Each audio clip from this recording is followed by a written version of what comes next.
변화하는 미래. 꿈과 희망이 가득한 청소년들을 위한 서울시립 노원 청소년 직업체험센터를 소개합니다.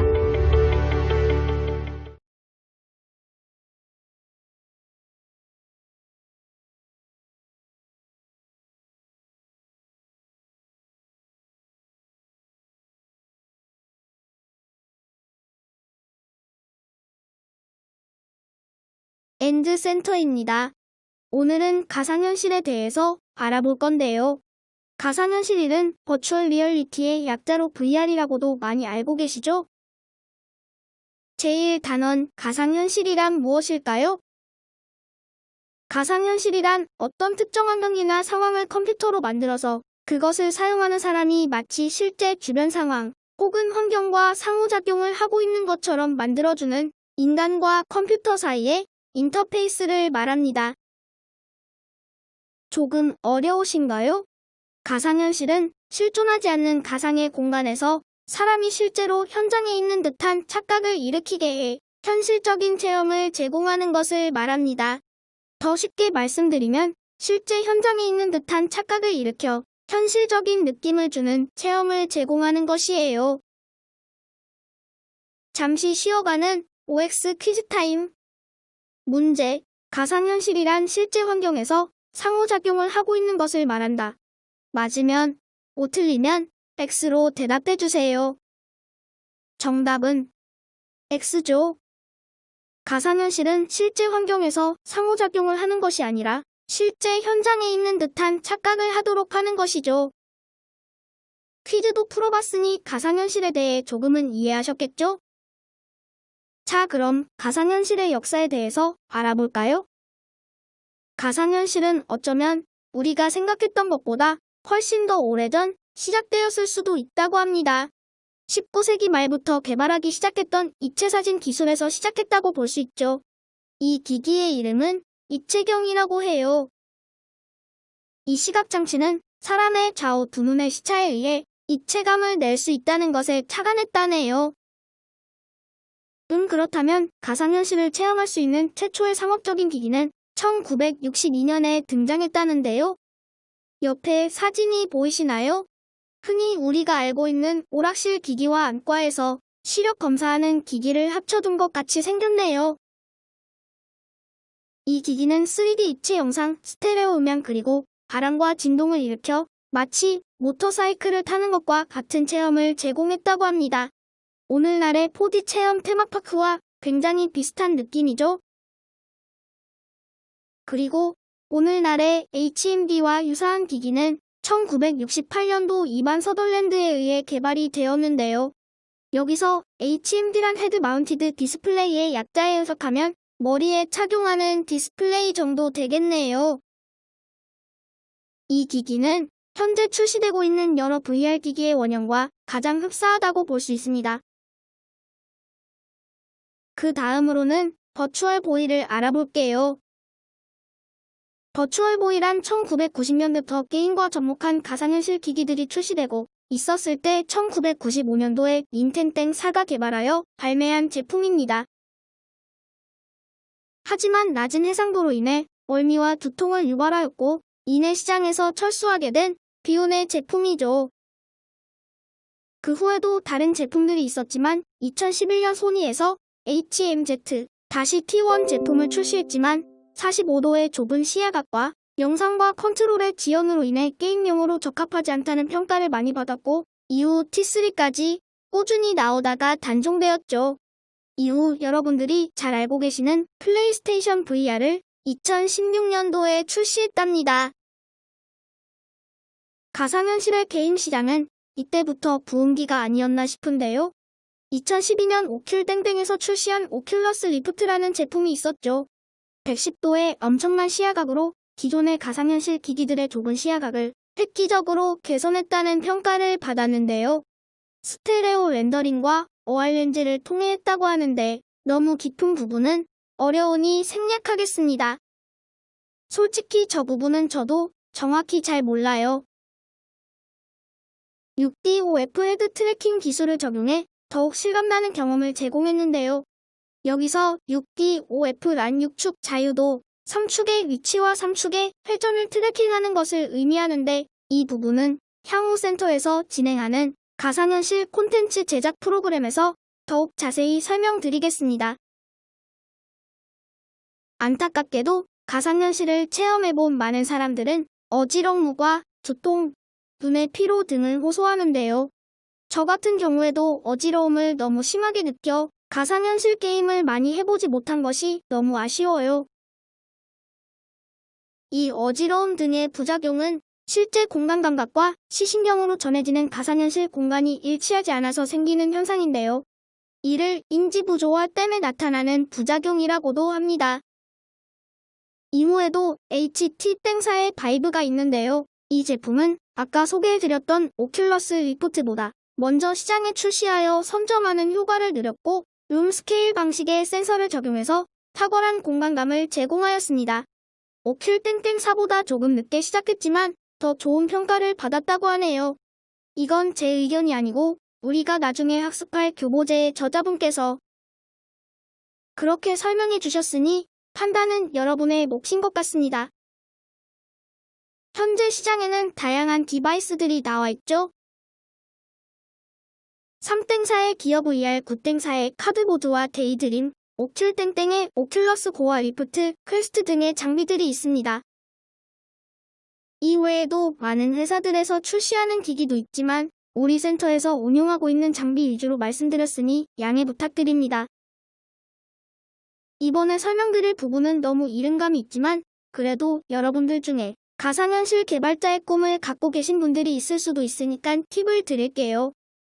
가상현실의 부작용에 대한 대안으로 개발하실 때 카메라의 이동을 최소화하는 것과 이동할 경우 가속과 감속하는 것을 최소화하는 것, 그리고 모션 블러 효과를 사용하지 않는 것 등 개발을 하실 때 이런 어지러움과 두통 등을 유발할 수 있는 부분을 최소화하여 개발하시는 것이 현재로서는 부작용을 줄일 수 있는 대안인 것 같습니다. 제1단원의 내용은 잘 이해하셨나요? 그럼 퀴즈를 한 번 더 풀어볼까요? 자, 문제입니다. 가상현실이란 왼쪽 눈의 시차에 의해 입체감을 낼 수 있는 기기를 말합니다. 정답이면 O, 틀렸다면 X를 선택해주세요. 앞부분을 잘 집중하셔서 들으셨다면 너무 쉬운 문제였죠? 정답은 바로 X입니다. 왼쪽 눈으로만 하는 것이 아니라 좌우 두 눈의 시차에 의해 입체감을 낼 수 있는 것이죠. 문제가 너무 쉽다고요? 그럼 두 번째 문제입니다. 가상현실을 체험할 수 있는 최초의 상업적 기기는 센소라마입니다. 정답은 O, 틀리면 X를 선택해주세요. 정답은 O입니다. 센소라마 제품은 1962년에 등장했었죠. 3D 입체 영상, 스테레오 음향, 바람과 진동을 일으켜 마치 모터 사이클을 타는 듯한 체험을 제공해주는 기기이며 오늘날의 4D 체험관의 기기와 유사하다고 설명드렸었죠. 어떠셨나요? 여러분들 가상현실이 어떤 건지 대략적으로 감이 오시나요? 우리가 진행한 1단원은 여기서 마무리할 건데요. 2단원에서는 가상현실의 활용 분야에 대해서 알아볼 거예요. 그럼 안녕. 제2단원을 시작해볼까요? 이번 주제는 가상현실의 활용 분야에는 어떤 것이 있는지 알아보는 시간이 될 거예요. 모든 활용 분야를 설명드리고 싶지만 시간 관계상 대중적으로 알고 있는 부분과 우리 엔드센터에서 체험해볼 수 있는 콘텐츠를 우선적으로 설명드리고자 합니다. 설명드리려고 준비한 가상현실의 활용 분야는 총 3가지로서 게임 분야, 의료 분야, 스포츠 분야입니다. 게임 분야 먼저 설명드리도록 할게요. 저는 게임을 엄청 좋아하지만 어지러움증 때문에 가상현실 게임을 많이 해보지 못했는데요. 정말 슬픕니다. 가상현실 게임은 처음 나왔을 때 공포 장르가 가장 인기가 많았습니다. 최근에는 리듬 게임도 인기가 급상승하고 있어요. 저희 엔드센터에서는 고층 체험 게임, 리듬 게임, 가상현실을 이용한 노래방 체험 콘텐츠 등 다양한 가상현실 콘텐츠를 보유하고 체험할 수 있도록 준비해 놓았습니다. 최신 가상현실 콘텐츠화과 인기 콘텐츠도 매번 업데이트하고 준비 중이 많은 이용 부탁드려요. 이번에는 의료 분야에서 활용되는 것을 알아보아요. 의료 분야의 경우 개인적으로 정말 필요하다고 생각하는 분야 중 하나인데요. 실제 의료 현장에 가면 예전에는 수술을 경험해 볼 수 있는 방법이 많이 부족했다고 하는데요. 가상현실 기술의 발달로 각 수술 상황을 구현하여 실제 수술처럼 실제감 있는 환경을 경험할 수 있게 되었습니다. 이 분야는 제가 전문 분야가 아니기에 조심스럽지만 연습을 더 많이 할수록 실제 수술에서 완벽한 수술이 될 수 있을 거라 생각하며 우리 생활과 안전, 의료 부분에서 더욱 도움이 될 수 있는 콘텐츠들이 나왔으면 하는 개인적인 바람이 있습니다. 앞으로 더 나은 환경이 될 거라 믿으면서 수술실에서 고생하시는 의사 선생님들과 열심히 개발하고 계시는 개발자분들께 감사드리고 싶네요. 마지막으로 스포츠 분야입니다. 최근 스포츠 관련된 콘텐츠들이 많이 출시되고 있습니다. 닌텐땡사의 가족끼리 할 수 있는 스포츠 콘텐츠도 인기를 끌었죠. 이 스포츠 분야는 개인적으로 게임 분야와 유사하다고 생각됩니다. 축구, 골프, 야구, 테니스, 농구, 탁구 등 다양한 스포츠 분야의 콘텐츠들이 있는데요. 저희 엔드센터에서는 테니스 콘텐츠와 서바이벌 콘텐츠를 보유하고 있습니다. 게임 분야처럼 최신 트렌드에 맞는 콘텐츠와 인기 콘텐츠를 지속적으로 업데이트 중이니까 많은 이용 부탁드립니다. 이외에도 가상현실을 이미 산업에 적용한 분야들이 있는데요. 먼저 자동차 업계예요. 자동차 업계는 디자인, 안전, 구매 프로세스 등을 적용하였는데요. 가상으로 외부 환경을 복제할 수 있어 실제 테스트를 하는 데 드는 노력과 시간을 쏟지 않고도 안전 시험 등이 가능해졌습니다. 향후 기술이 더 발전한다면 자동차를 판매할 전시 매장도 굳이 필요 없어지겠죠? 그냥 보기만 하는 거는 지금도 가능하지만 앞으로 어떤 기능들이 더 추가될지 기대됩니다. 이번에는 관광산업 분야인데요. 해외여행 요즘은 많이들 가시지만 못 가시는 분들도 계실 거고요. 더군다나 최근 코로나19 바이러스로 인해 더욱 여행 다니시기가 어려워졌을 거예요. 가상현실 기술을 이용하면 전 세계 어디서든 가이드와 함께 여행을 할 수 있는데요. 이제 사람들은 해당 관광지로 가기 전 가상현실로 먼저 그 관광지를 확인한 후 여행을 가게 된다면 여행지에서 실망할 일도 많이 줄어들 것 같아요. 현재는 관광지와 숙소 등을 미리 확인하는 것으로 활용되고 있으니 이용해 보시는 것도 나쁘지 않아 보입니다. 이번에는 건축 분야입니다. 이 분야는 자동차 엔지니어처럼 건물의 설계 방식을 바꿀 잠재력이 무궁무진하다고 하는데요.